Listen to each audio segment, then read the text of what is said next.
نحمده ونصلي على رسوله الكريم اما بعد فاعوذ بالله من الشيطان الرجيم بسم الله الرحمن الرحيم رب اشرح لي صدري ويسر لي امري واحلل عقدة من لساني يفقهوا قولي۔ ایک چیز جس کی ہم میں سے ہر ایک کو ضرورت ہوتی ہے وہ ہے استخارہ کرنا۔ حدیث میں آتا ہے کہ حضور صلی اللہ علیہ وسلم صحابہ کرام کو استخارہ کی دعا اس طرح سکھاتے تھے جیسے قرآن کی سورت کوئی سکھائی جاتی۔ قرآن مجید کی سورت سیکھنا کیوں ضروری ہے؟ کیونکہ اس کے بغیر نماز ہی نہیں ہوتی۔ آپ نماز میں سورت فاتحہ نہ پڑھیں تو نماز ہی نہیں، اور سورت فاتحہ کے بعد کوئی اور سورت نہیں ساتھ لگائیں تو آپ کی نماز نہیں ہوگی، اور نماز نہیں تو دین ہی نہیں۔ نماز دین کا ستون ہے، نماز دین کی پہچان ہے۔ کوئی شخص اپنے آپ کو مسلمان کیسے کہہ سکتا ہے اگر وہ اللہ تعالیٰ کی یہ بات مانتا ہی نہیں، اس کے آگے جھکتا ہی نہیں، وہ بلائے تو آتا ہی نہیں۔ یہ 5 وقت بلاوا آتا ہے، آؤ اللہ کی طرف، حی علی الصلاۃ، حی علی الفلاح۔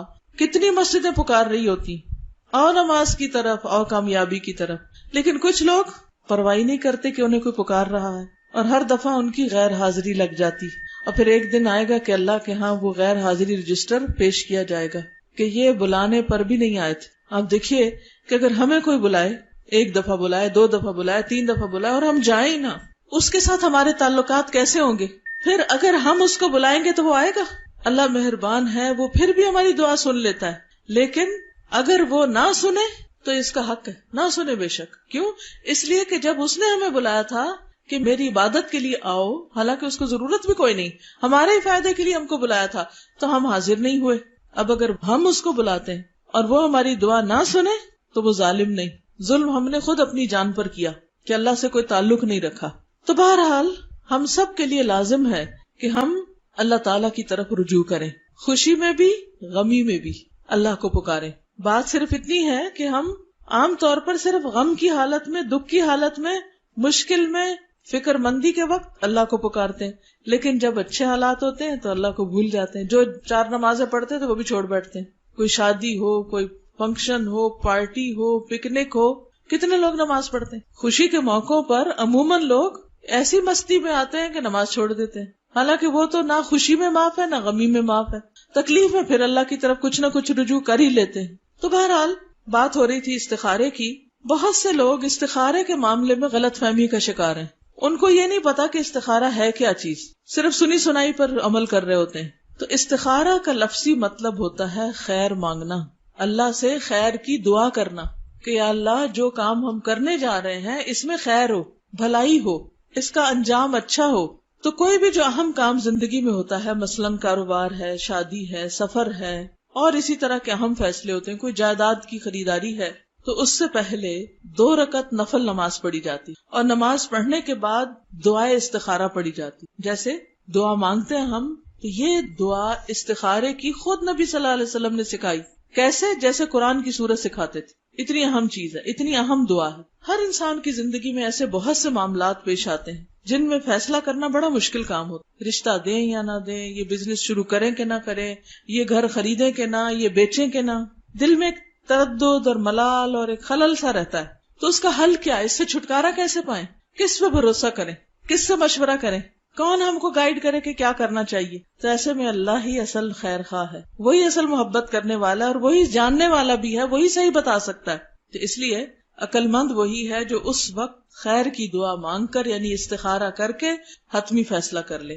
امام ابن تیمیہ کہتے ہیں جس نے اللہ سے استخارہ کیا اور مخلوق سے مشورہ کیا، یعنی اللہ سے بھی مشورہ کرو، اللہ سے بھی دعا کرو، اور بندوں سے بھی مشورہ کرو، ڈسکس کرو، اور اپنے کام میں ثابت قدمی اختیار کی، پھر اس کام میں جلد بازی نہ کی، یعنی صبر سے کام لیا، بس فوراً نہیں، دعا کی، ذرا سا انتظار کیا، اور پھر فیصلہ کیا، غور و فکر کے بعد فیصلہ کیا۔ ایسا شخص کبھی نادم نہیں ہوگا، پشیمان نہیں ہوگا کہ اس نے وہ فیصلہ کیوں کیا تھا، کیونکہ اس نے معاملے کے سارے پہلوؤں کو دیکھ لیا تھا۔ اسلام سے پہلے کا جو دور تھا، دور جاہلیت، اس میں لوگ مختلف طریقے اختیار کرتے تھے فیصلے کرنے کے وقت۔ جیسے پرندوں سے پال لیتے، وہ 2 پرندے اڑاتے، اور اگر وہ رائٹ سائڈ پہ چلے جاتے تو کہتے یہ کام ٹھیک، اگر الٹے جاتے تو کہتے یہ کام ٹھیک نہیں ہے۔ اسی طرح نجومیوں اور کاہنوں کے پاس جاتے تھے، ان سے پوچھتے تھے، قرآن اندازی کرتے، قیافہ شناسی کرتے، تیروں کے ذریعے قسمت کا حال معلوم کرتے۔ لیکن اسلام نے ان سارے خود ساختہ طریقوں کی بجائے بندوں کو اپنے رب سے مشورہ کرنا سکھایا۔ حضرت جابر رضی اللہ تعالیٰ عنہ روایت کرتے ہیں کہ رسول اللہ صلی اللہ علیہ وسلم ہمیں ہر کام میں استخارے کی تعلیم اس طرح دیتے جس طرح قرآن مجید کی کسی سورت کی تعلیم دیتے تھے۔ آپ فرماتے، تم میں سے کوئی شخص جب کسی کام کا ارادہ کرے تو فرض کے علاوہ 2 رکعتیں نماز پڑھے اور یہ دعا مانگے، اور پھر استخارہ کی دعا۔ استخارے کی دعا کا مطلب کیا ہے؟ اے اللہ، بے شک میں تجھ سے تیرے علم کے سبب خیر طلب کرتا ہوں، تجھے پتا ہے تو مجھے بھلائی سے نواز، تیری قدرت کے سبب تجھ سے طاقت مانگتا ہوں، تو طاقت والا ہے، مجھے بھی طاقت دے کہ میں صحیح فیصلہ کروں اور کچھ کر سکوں، اور تیرے فضل عظیم کا طلبگار ہوں کہ بے شک تو ہی قدرت رکھتا ہے اور مجھے کوئی قدرت نہیں، تو علم رکھتا ہے میں کچھ نہیں جانتا، تو تمام چھپی ہوئی باتوں کا جاننے والا ہے، یعنی غیب اور راز تیرے علم میں ہے۔ اے اللہ، اگر یہ کام یعنی جس کے لیے میں استخارہ کر رہا ہوں تیرے علم کے مطابق میرے دین، معاش یعنی کاروبار اور کام کے انجام کے اعتبار سے میرے لیے بہتر ہے تو تو اسے میرے مقدر کر دے، میری قسمت میں کر دے، اور اسے میرے لیے آسان کر دے، پھر اس میں میرے لیے برکت پیدا کر دے، مبارک کر دے، اس کو کوئی رشتہ ہے، کاروبار ہے، اس کو مبارک بنا دے۔ اور اگر تو جانتا ہے کہ یہ کام میرے دین، معاش یعنی کاروبار اور کام کے انجام سے برا ہے تو اسے مجھ سے دور کر دے اور مجھے بھی اس سے دور کر دے، یعنی پھر میں یہ کام نہ کروں، اور جہاں بھی خیر ہو اسے میرا مقدر بنا دے، پھر مجھے اس پر راضی کر دے، یعنی اگر خیر ادھر ہے تو یہ ہو جائے، یہاں خیر نہیں تو جہاں خیر ہے مجھے ادھر موڑ دے، میرا دل اس طرف کر دے، مجھے وہ راہ دکھا دے۔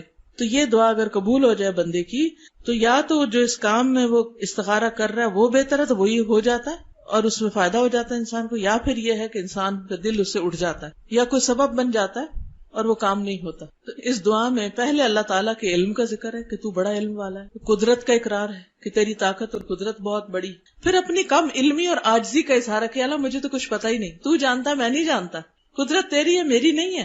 تو دعا کی قبولیت میں یہ بڑا اہم فیکٹر ہے کہ انسان دعا مانگتے وقت اپنی عاجزی اور بندگی اور بے بسی کا اظہار کرے، اور پھر اللہ تعالیٰ سے یہ التجا کرتا ہے انسان کہ اللہ تو اپنے خاص فضل کی وجہ سے مجھے صحیح فیصلے کی توفیق عطا کر۔ خاص طور پر جس چیز میں استخارہ کیا جاتا ہے وہ شادی کا معاملہ ہے، جس میں استخارے کی تعلیم نبی صلی اللہ علیہ وسلم نے خود دی ہے۔ حضرت ابو ایوب انصاری رضی اللہ تعالیٰ عنہ روایت کرتے ہیں، آپ کو معلوم ہے نا ابو ایوب انصاری کون تھے؟ حضور صلی اللہ علیہ وسلم کے میزبان تھے، مدینہ میں ان کے گھر کے آگے اونٹنی رکی تھی اور آپ وہاں تشریف لے گئے تھے۔ تو ان سے روایت ہے کہ رسول اللہ صلی اللہ علیہ وسلم نے فرمایا، منگنی کے ارادے یعنی پیغام نکاح کو لوگوں پر ظاہر نہ کرو، یعنی اگر کہیں سے پروپوزل آیا ہے تو ہر ایک کے بتانا نہ شروع کر دو، اس کو چھپاؤ جب تک کوئی فائنل فیصلہ نہیں ہو جاتا، کیونکہ بعض اوقات کوئی اچھا رشتہ آتا ہے کبھی نظر بھی لگ جاتی، یا یہ ہے کہ اور جو حاسد ہوتے ہیں وہ باتیں کر کے ادھر ادھر خرابی کر دیتے ہیں، رشتہ ہونے نہیں پاتا۔ تو کہا کہ جو اگر کوئی پیغام دے تو اس کو ظاہر نہ کرو، یا کسی انسان سے پہلے نہ بات کرو، بلکہ کیا کرو، وضو کرو، اور اچھے طریقے سے وضو کرو، ٹھیک ٹھاک پورے شعور سے، اور ویسے بھی وضو اچھا کرنا چاہیے، کیونکہ ایک مرتبہ نبی صلی اللہ علیہ وسلم نے دیکھا کہ لوگ پاؤں دھو رہے ہیں اور ایڑیاں خشک ہیں، تو آپ نے بلند آواز سے فرمایا، ویل للعقاب من النار، ان ایڑیوں کے لیے آگ سے ہلاکت، ان ایڑیوں کے لیے آگ ہے۔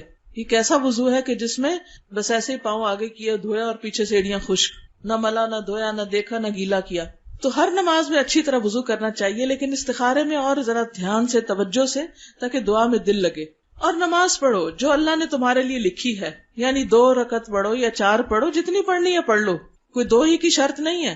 پھر اپنے رب کی تعریف کرو، حمد و ثنا کرو، اس کی بزرگی بیان کرو، پھر کہو، اے اللہ، بے شک تو قدرت رکھنے والا ہے اور میں قدرت نہیں رکھتا، تو جانتا ہے میں نہیں جانتا، اور تو ہی تمام غیبوں کا علم رکھتا ہے، پس اگر تیرے نزدیک اس رشتے میں جس کا نام فلاں ہے، یعنی نام لیا جائے اس بندے کا یا بندی کا، میرے دین، میری دنیا اور میری آخرت کی بھلائی ہے تو اسے میرا مقدر کر دے، اور اگر اس کے علاوہ کوئی اور میرے دین اور دنیا اور آخرت کے اعتبار سے بہتر ہے تو اس کا میرے حق میں فیصلہ کر دے، یعنی پھر میرا رشتہ وہاں کروا دے، یا فرمایا میرا مقدر بنا دے، یعنی جو بندہ میرے حق میں اچھا میرے مقدر میں اس کو کر دے۔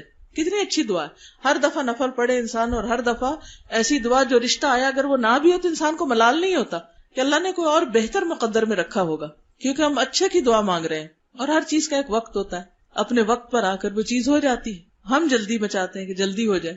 حضرت یوسف علیہ السلام جن کے پیچھے بہت سی عورتیں پڑ گئی تھی تو بڑے پریشان ہو گئے، انہوں نے دیکھا کہیں کوئی ٹھکانہ ہے ہی نہیں کہ میں اپنا ایمان بچاؤں، تو انہوں نے اللہ تعالیٰ سے دعا کی، رب السجن احب الی مما یدوننی الی، اللہ میرے نزدیک میرے لیے تو جیل ہی اچھی اس چیز سے جس کی طرف یہ سب مجھے بلا رہے ہیں. تو بہرحال اللہ نے ان کی دعا قبول کر لی، اور لوگوں کے دل میں بھی یہی آیا کہ اس بندے سے جان چھڑاؤ، اس کو جیل میں کر دو بغیر کسی قصور کے. کئی سال جیل میں رہے، حتیٰ کہ وہ خاص وقت آ گیا جس میں نکل کر پھر ان کا واقعی رول ادا کرنا تھا ان کو، جس کے لیے اللہ نے ان کو پیدا کیا تھا.